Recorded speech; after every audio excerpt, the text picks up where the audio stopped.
ఉన్న పక్కన పెట్టండి, డైరెక్ట్ సెల్లింగ్ నెట్వర్క్ దేంట్లో ఉన్న పక్కన పెట్టండి, కానీ ఇందులో అచీవ్ చేసుకోవచ్చు అనే ఒక మార్కెట్ చూపించిన వ్యక్తి, ఆ వ్యక్తిని చాలా రుణపడి ఉంటా.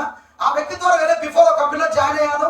కంపెనీలో జాయిన్ అయ్యి ఒక టాప్ లెవెల్ పోయాను. 10-12 మంది టీం నిర్మించిన, మంత్లీ 1 lakh ఇన్కమ్, 10 లక్షల కార్ గిఫ్ట్ గా తీసుకున్న కారు ద్వారా ఆ పొజిషన్ లో ఉన్నా.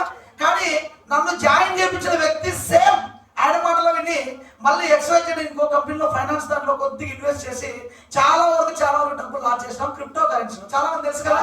బట్ ఏమీ లేని దగ్గర నుంచి ఒక 10 లక్షలు సంపాదించుకుంటే 10 లక్షల నుంచి ₹1 కోటి వస్తుందని చెప్పి ఆయనకు అత్యాశ పుట్టి మేమంతా ఆయన తరఫున ఇంకా వేరే దాంట్లో సంపాదించింది పెట్టా ఉన్నది పోయి అన్ని పోయినాయి. తీరా చూస్తే చాలా డబ్బులు ఉంటే ఒక 15 లక్షల అప్పులతో నిలబడిపోయినా. ఆ టైంలో నెట్వర్క్ వద్దు, నాకు ఏం వద్దని అగైన్ మళ్ళీ జర్నలిస్ట్ చేసుకుంటున్న టైంలో ఒక యూట్యూబ్ లో ఒక వీడియో చూశాను. ఒక చెయ్యి ఇలా లాగుతూ ఉన్నాడు.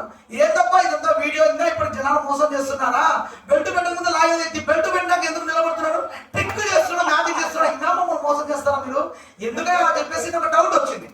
మనం యూట్యూబ్ లో ఒక వీడియో చూస్తే అదే వస్తుంటది కదా, మీరు అదే వస్తుంది కదా, నేను వద్దని కూడా ఆ వీడియో వస్తున్నా, ఏంటి ఎందుకు ఇది 4 గంటలు తిరుగుతుంది అని డౌట్ వచ్చి సరే నేను అందులో ఒక నెంబర్ వస్తే డాష్ చేసిన నెంబర్ కాల్ చేశాను.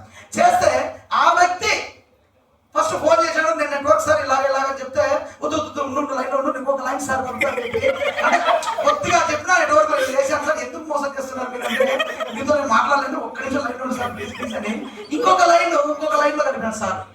సో ఆ వ్యక్తితో మాట్లాడేంత వరకు నాకు ఈ బయట ది బెస్ట్ ఆపర్చునిటీ. అంతవరకు నేను నా కళ చంపేసుకున్నా. నేను డబ్బు సంపాదించలేను, అప్పులు తెచ్చుకోవడానికి నా జీవితం అంతా సరిపోతుంది, ఇంకా 0 నెట్వర్క్ ఏమవుతుంది, నా పని నేను చేసుకుంటే సరిపోతుంది అన్న టైంలో నాకు కళను చచ్చిపోయిన కళ